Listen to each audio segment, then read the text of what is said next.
America's Declaration of Independence famously refers to people having inalienable rights, and among these are life, liberty, and the pursuit of happiness. This was an idea in the air around the 18th century. The great utilitarian philosopher and economist Jeremy Bentham famously argued in 1776 that the greatest happiness of the greatest number is the foundation of all morals and legislation. It's worth noting for a moment what a radical idea this idea of happiness was then and now. He was not saying the happiness of royalty counted more than peasants, not saying the happiness of the rich counted more than the poor, not saying the happiness of men counted more than that of women, not saying the happiness of prisoners could be ignored, or saying that any ethnic or racial or geographic group was left out. This is not a guarantee that anyone or everyone will get happiness, of course, just saying that everyone counts equally in morals and legislation. This idea of the pursuit of happiness seems linked to some basic ideas in economics, like the notion that people are pursuing their own self-interest. But we know the pursuit of happiness can be a very tricky business. Happiness can be short-term or long-term, and sometimes those might conflict with each other. My happiness might come from stealing from you or imposing costs on you. We might have trouble coordinating with each other, or we might run with a herd thinking that we're pursuing happiness but end up going over a cliff. Given everything that can go wrong with the pursuit of happiness, and more broadly what can go wrong in a market economy or in government programs, some economists and social scientists have gone with a simpler idea. Let's just measure if people are actually happy. How might we think about doing this? Well, back in the second half of the 19th century, as social science disciplines of economics and psychology began to emerge, there was some hope that science would someday be able to measure happiness directly. There was an area of study at that time called psychophysics, and they did experiments like having people stand blindfolded, slowly add weights to their hands, and the people would say how heavy it felt. For example, they found out that as you have more and more weight in your hands, you don't notice quite as much when additional weight is added. And they hoped in time to be able to measure happiness directly. Famous economist Francis Edgeworth wrote in 1881 about a machine, a hypothetical machine, called a hedonimeter for measuring the level of happiness. His idea was people could be hooked up to this machine, and he says you could imagine a piece of paper scrolling by. These days, of course, it would be a line on a computer screen, and it would show on a continual basis how happy you are. Edgeworth wrote, "From moment to moment the hedonimeter varies, the delicate index now flickering with the flutter of the passions, now steadied by intellectual activity. Low sunk whole hours in the neighborhood of zero, or momentarily springing upwards towards infinity." But a true hedonimeter for measuring happiness was never actually invented. In modern brain science research, there's some hope they could find a way of measuring happiness through brain activity. But however that ends up turning out, economics has gone down something of a different path. Rather than trying to measure happiness directly, it tends to infer happiness from people's actions. When people make a voluntary decision to buy or sell, they are in effect saying they're happier making that exchange. When consumers react to a higher price by buying somewhat less or a lower price by buying somewhat more, you can get a sense of what happiness value they're placing on the things that they buy. The same occurs when people react to higher or lower wages or higher or lower interest rates. Most of the edifice of modern economics was built on what people call revealed preference, an idea formalized by the famous economist Paul Samuelson in the middle of the 20th century, which basically says we aren't going to measure preferences directly, but we're going to see people's preferences revealed by the actions that they take in the market. To be a little more blunt about it, this approach has come down in time as saying, don't trust whether people tell you they're happy. Surveys might lie. People don't necessarily think about these things. If they tell you a clean environment makes them happy, but they buy cars and consumer products that lead to a dirty environment, their happiness is about what they do, not about what they say.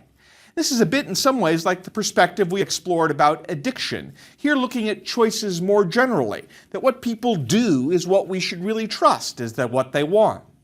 But this perspective from economists hasn't stopped survey researchers from asking about happiness. There's now survey data on happiness for many countries around the world over the last few decades, and economists have begun to dig into that survey research in their own way. In the United States, the most often used survey data on happiness comes from the National Opinion Research Center, an organization based at the University of Chicago.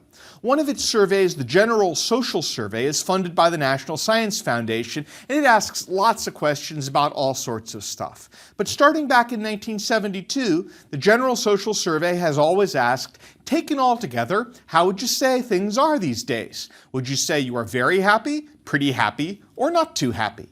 And before that, there's similar surveys going back to the 1940s, done by the American Institute for Public Opinion and the Gallup poll in some cases. There's also international data on happiness levels, available through something called the World Values Survey, through international Gallup polls, and in some cases through surveys done by specific countries. The World Values Survey, for example, is conducted by a network of academics around the world every few years. It covers more than 80 countries that include about 85% of the world's population. The Gallup Poll organization does a world poll. In 2006, for example, Gallup did a world poll using samples in 132 countries, where you're supposed to rate your life satisfaction on a scale from 0 to 10. And some individual countries do this as well. Germany has a happiness survey going back to 1985.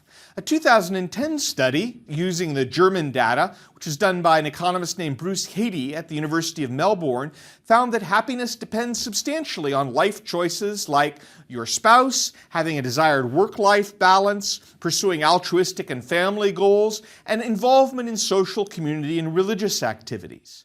The basic pattern from this kind of international data is that countries that have higher incomes and less poverty, and also countries that are smaller and thus tend to have more homogeneity, tend to rank higher in happiness surveys. For example, Denmark is often very near the top of these surveys, as is Switzerland.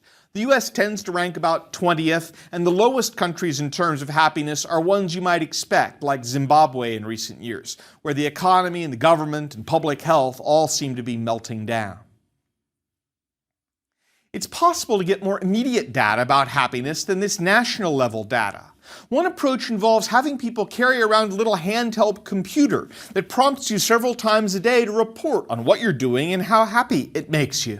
These are sometimes called the experience sampling method, and studies like this have been done since the mid-1990s.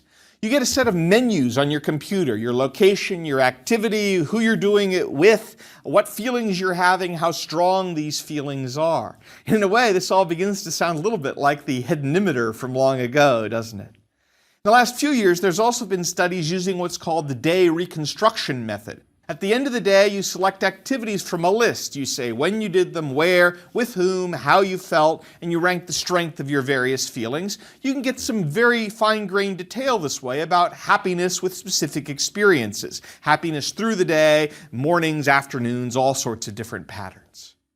What do economists do with this work about happiness? Well, a lot of the economic work on happiness starts with the work of an economist named Richard Easterlin, who spent much of his early career at the University of Pennsylvania, but has been out at the University of Southern California the last few decades. Easterlin wrote a paper back in 1974 in which he pointed out that the average level of happiness was not increasing over the decades, even as the economy grows. In one of his papers, he pointed out that Japan's average level of happiness, reported in the survey data, didn't rise between 1958 and 1987, even though Japan had explosive economic growth over that time. Incomes in Japan over that 30-year period quintupled.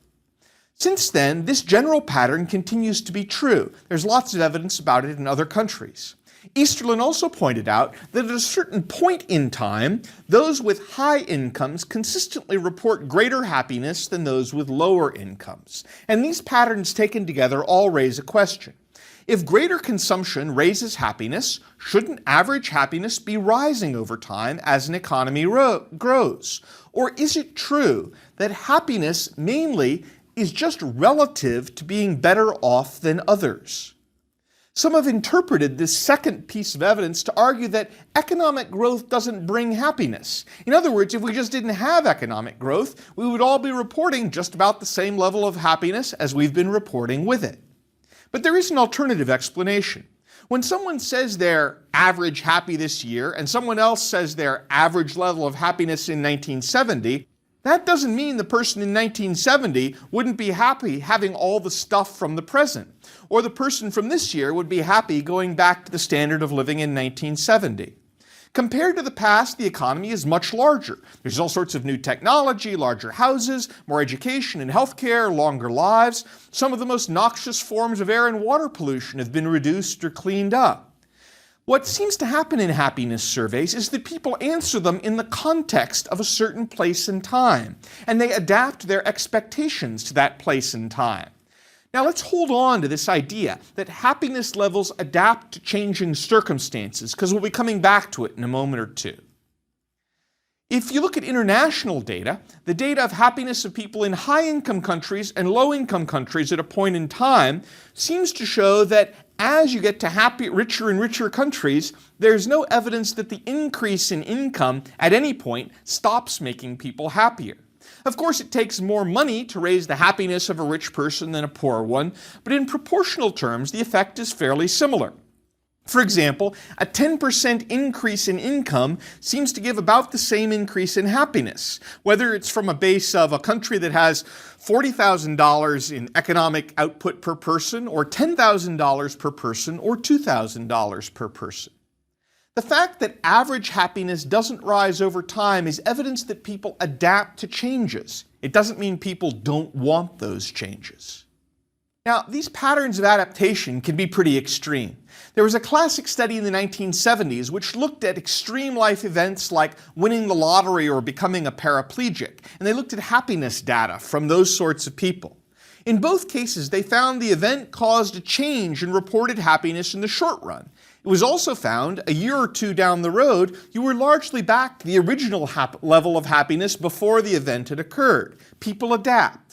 Similarly, happiness tends to rise in the year just before marriage and in the first year of marriage, but then it returns mostly, maybe not completely, to the previous level after that honeymoon period. Certain other life happenings like unemployment or chronic pain adapt some, but they don't fully adapt back to the earlier level. There's actually a basic lesson here that a lot of us know from our own lives. Some people are basically pretty happy, and they have some ups and downs, but outside of extreme events like prolonged unemployment or chronic pain, they basically stay happy. Other people are basically not so happy, and they may have ups and downs, but they seem to go back to being unhappy, back to their earlier level. Now, someone who is deeply unhappy might think, oh, if I could just get X, if I could just get Y, that's all I need, and then I would be happy. But unfortunately, that's probably wrong. Something deeper has to change in your mindset if you want to move from being consistently unhappy to consistently happy. And there's some evidence from these kinds of happiness surveys that you can fight the process of adaptation by keeping a time diary, a diary which is focused on things you could be grateful for, a gratitude journal. You essentially count your blessings. And if you do that over and over, it can actually make you a happier person. In a sense, you're more likely to answer that you're happy in survey data. Another difficulty with using happiness data is that reported happiness can vary according to whether the survey asks about an event before it happened, when it happened, or after it happened. For example, there's some studies here that involve listening to political debates with a dial. And you can turn the dial to positive or negative about your different responses as you listen. So at the end, you can look at the overall continual response. And at the end, you ask people for their overall reaction. You compare the overall reaction to what was continuously reported while the debate went on. What you find is there's not a big connection between these two. People's overall impression tends to be what they were thinking at the very end of the debate, not so much what might have happened in the beginning and the middle. In healthcare, there are studies of men getting a colonoscopy, one of those necessary but uncomfortable things, and afterwards they had men rate the discomfort that they went through. Now, Everyone had a colonoscopy in this experiment, but for half the group, when the exam was over, they just waited 60 seconds and didn't do anything before taking out the scope. The movement of the scope is what causes most of the physical discomfort. If the scope isn't moving around, it's not so bad. So what tends to happen, remember, is that people remember the most recent event. It turns out that those who had a colonoscopy and had the extra minute of nothing happening would report later that the colonoscopy was less unpleasant. And that's important because then they were more willing to have another one in the future when it was needed. There have been other studies that focus on before and after too. For example, one study done before the 2005 Super Bowl, which was the Philadelphia Eagles and the New England Patriots, asked a bunch of Philadelphia fans how they would feel if they lost, and then afterwards they asked how they did feel when they had actually lost. A similar study before the 2008 election asked a group of McCain supporters, how upset will you be if Obama wins, and soon afterwards asked how upset they actually were.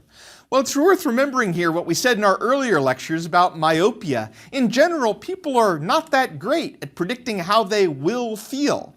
Often, the pattern in these kinds of studies is that people predict they will feel terribly, terribly bad, but then, when what they'll feel bad about actually happens, they report it doesn't actually bother them all that much in the long term. Now, this is difficult for studies of happiness because you have to answer the question, what matters most? What if people say they'll be really upset if something happens, but we know from experience they probably won't be? What if people are upset when something actually happens and the event seems pretty bad, but we know from experience that in the future it won't really matter to them all that much because they'll adapt? Should we focus on the real-time measure as the one that's important, or on some mixture of expectation of what happened in real time and what happens in memory? I have no good answer to this question, but thinking about how people focus on what's really important is crucial to thinking about how you will evaluate happiness data. Happiness studies allow looking at a variety of events, times, and places, and comparing the level of happiness at those different times and places. Let me mention a few examples, and of course I can't quite resist offering some interpretations here and there. When you look at diaries of happiness, what you tend to find is that leisure and social activities rank quite high. People tend to give the lowest happiness rankings when they're engaged in market work. Jobs with the greatest happiness rankings are often jobs that involve helping others, and those would be jobs like clergy, firefighters, and physical therapists. Jobs ranking lowest are often people who do things like food prep or being waiters, often people who do roofing work, often report very high levels of unhappiness. Other low happiness activities are dealing with financial issues or house cleaning. Also, people really downright hate commuting to their job, especially heading to work in the morning. Now, some patterns like this make intuitive sense to me, some don't make quite as much sense.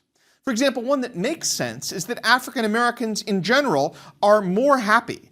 There used to be a huge happiness gap between African Americans and the rest of the population in the early 1970s. There's still some gap, but it's much smaller now, and that makes sense to me given changes in America's racial climate over the decades. On the other hand, women in general report less happiness now than they used to back in the 1960s and early 1970s. Obviously, the status of women has changed in many ways over those decades, but I tend to think of the changes as fundamentally positive. More options about work and marriage, more options about motherhood and when or if to become a parent. Happiness status suggests these greater possibilities have also brought a high level of stress, which comes out when women are asked if they're happy. Another unexpected pattern, at least to me, is that when people have kids, their reported happiness tends to fall. And when the kids leave home, their reported happiness tends to rise. People with teenage kids seem more unhappy. Another unexpected finding, at least somewhat unexpected, you might think that older people are less happy, because after all, they're past what we sometimes call the prime of life. But leaving this issue of kids aside, there's some evidence that most people follow a U-shaped happiness pattern during their life. They're happy when they're young adults, they're less happy in their 30s and 40s, and then after that they become happier. The Economist magazine ran a cover story on this phenomenon in late 2010. Their cover story was called "Life Begins at 46."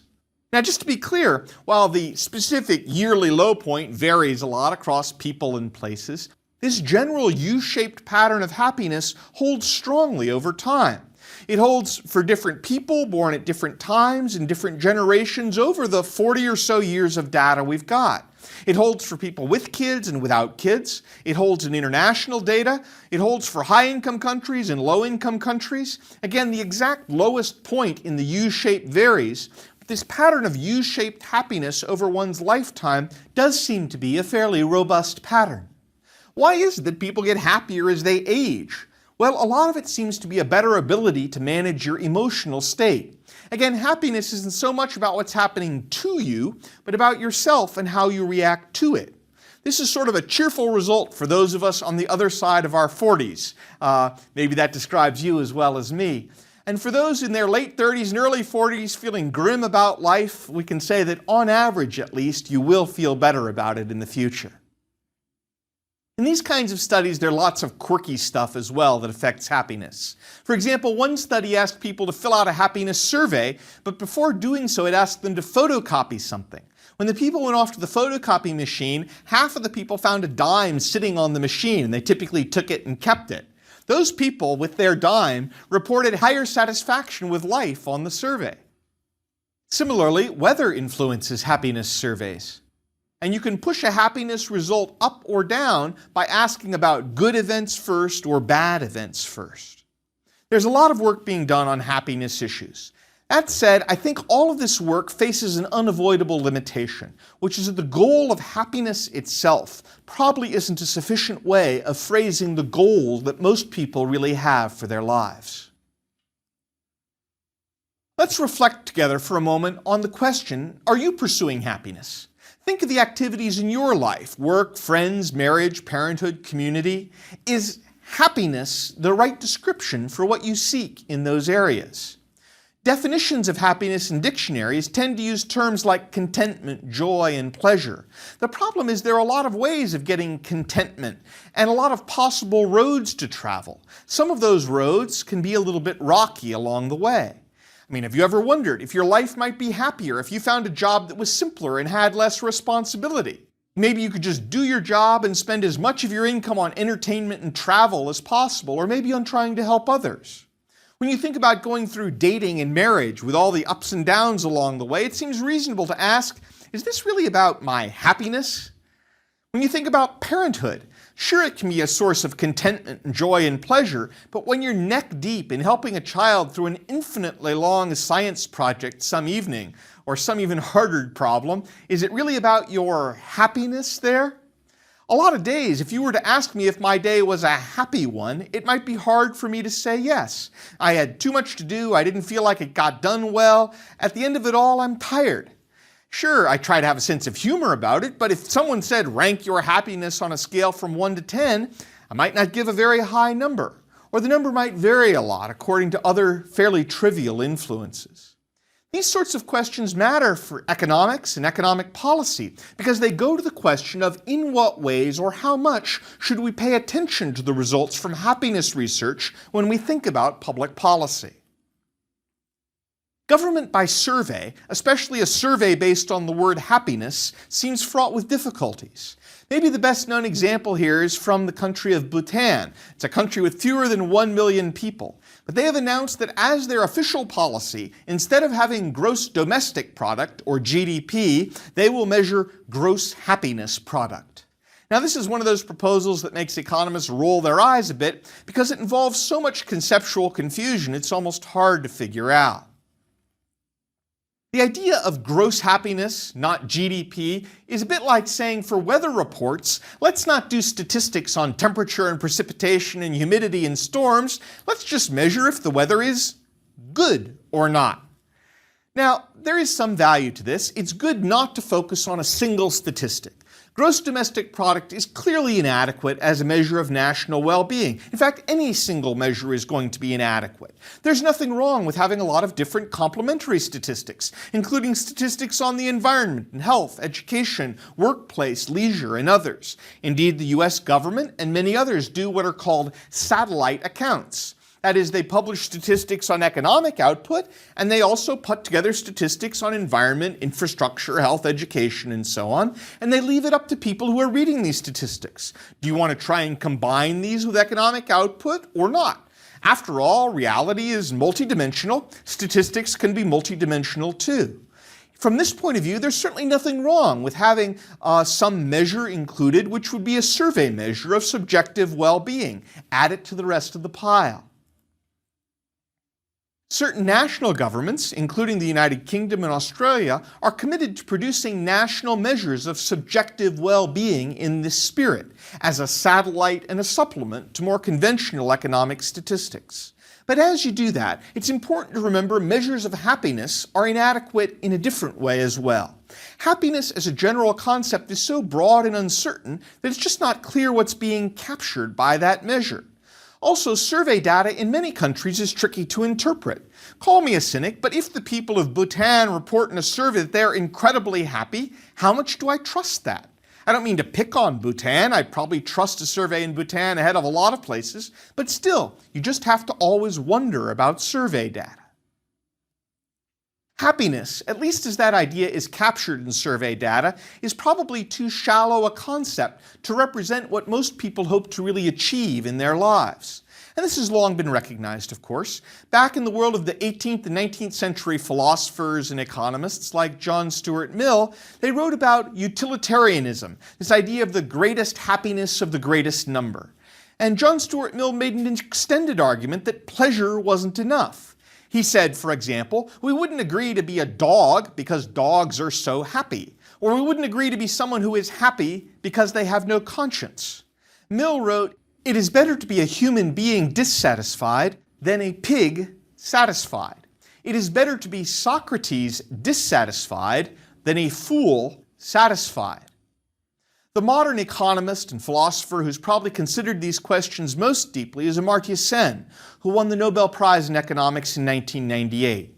Sen pioneered the idea of thinking about economic development not in terms of gross domestic product, but in terms of what he called functional capabilities. How much education do you have? Health. Is your work interesting? What are your leisure and recreation opportunities? Your freedom, your personal autonomy, your opportunities for participation in public life, family life, spiritual life, and more.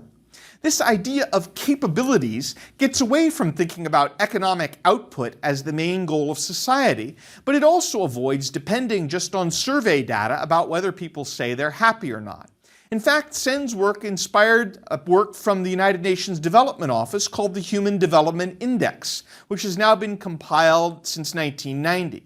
The Human Development Index gives a multidimensional view and an ongoing reminder that you should look not just at output, but at education and health and other statistics. For example, here's a comment from the Human Development Index report in 2010. Human development is the expansion of people's freedoms to live long, healthy, and creative lives, to advance other goals they have reason to value, and to engage actively in shaping development equitably and sustainably on a shared planet. And so, as we finish our time together, I do not wish you happiness, at least not exactly, but rather I wish you that you experience a further flowering of your functional capabilities. I hope I've persuaded you that a number of unexpected subjects are actually at the heart of economics. The economy is a subject area that has a lot of overlap with economics, but economics isn't the economy. Business and financial investing are also areas that have considerable overlap with economics, but economics is much more than business and finance. Before you started these lectures, the topics you saw might not have seemed much like economics. Things like religious participation, crime, marriage and parenthood, cooperation, charity, voting, natural disasters, and others. But top-level economists have been working on these sorts of issues for decades. Nobel Prizes have been won for work in these fields. For modern economists, the subjects of these lectures are not the fringe of studying economics, but along with a number of other topics, they really are genuinely near the center of the field. Further, I hope I've given you a sense that when economics is at its best, it has an ecumenical and open-minded spirit. After all, along with economic insights, these lectures have also drawn on psychology, history, political science, philosophy, brain science, statistics, game theory, and all sorts of other areas. At its best, economics will seek out and embrace evidence from unexpected sources, because at its best, all of economics is rooted in seeking to understand the decisions of actual human beings and how those decisions interact in the world around us. Finally, I hope I've persuaded you that economics has some unexpected insights across many of these subjects, insights that may be able to inform your own thinking, both now and in years to come, as all of us grapple for understanding with the world around us.